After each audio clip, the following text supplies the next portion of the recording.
और पहलगाम हमले पर एनडीटीवी पर लगातार बड़े खुलासे हो रहे हैं।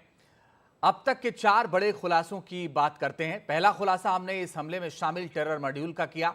इसमें शामिल आतंकियों की पूरी जानकारी आपके सामने लेकर के आए। साथ ही दूसरा खुलासा आतंकियों की पनाहगाह गुफाओं का किया।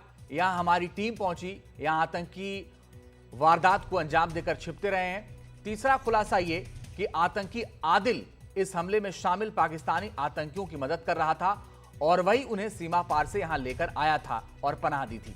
साथ ही चौथा जो खुलासा है वो है आतंकियों की लिस्ट जारी होने को लेकर। कश्मीर के आतंकियों की लिस्ट जारी की गई जो हम आपके सामने लेकर आए। तो ये वो महत्वपूर्ण खुलासे हैं जो लगातार हो रहे हैं। मुकेश सिंह सेंगर हमारे से होगी ज्यादा जानकारी के लिए इस वक्त जुड़ रहे हैं। मुकेश, एक के बाद एक कार्रवाइयां हो रही हैं, आगे किस तरह की क्या उम्मीद करें, क्या बड़ी कार्रवाई होने जा रही है?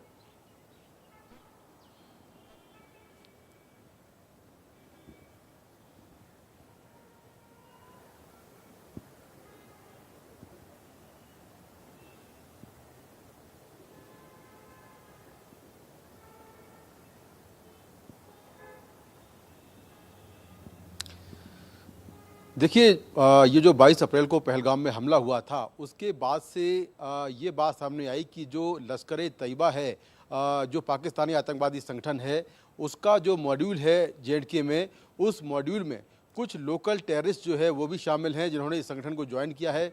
और इसके साथ में जैश-ए-मोहम्मद के अलावा हिजबुल मुजाहिदीन के भी कई टेररिस्ट हैं जो कि लगातार घाटी में एक्टिव हैं। तो सबसे पहली प्रायोरिटी तो ये है कि जिन लोगों ने इस हमले को अंजाम दिया है उन लोगों को पकड़ना या उनका सफाया करना। उसके लिए लगातार जो सिक्योरिटी फोर्सेस हैं, चाहे वो जेएंडके पुलिस हो, आर्मी हो, बीएसएफ हो या फिर सीआरपीएफ हो, लगातार एक जॉइंट ऑपरेशन पूरे साउथ कश्मीर और नॉर्थ कश्मीर में लगातार चल रहा है।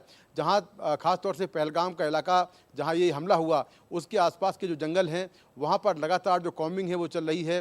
हेलीकॉप्टर से निगरानी की जा रही है, ड्रोन से भी निगरानी चल रही है। इसके साथ ही जो पहलगाम में जो घोड़ा चलाते हैं या जो खच्चर वाले हैं, जो टूरिस्ट गाइड हैं, उनसे भी लगातार पूछताछ चल रही है।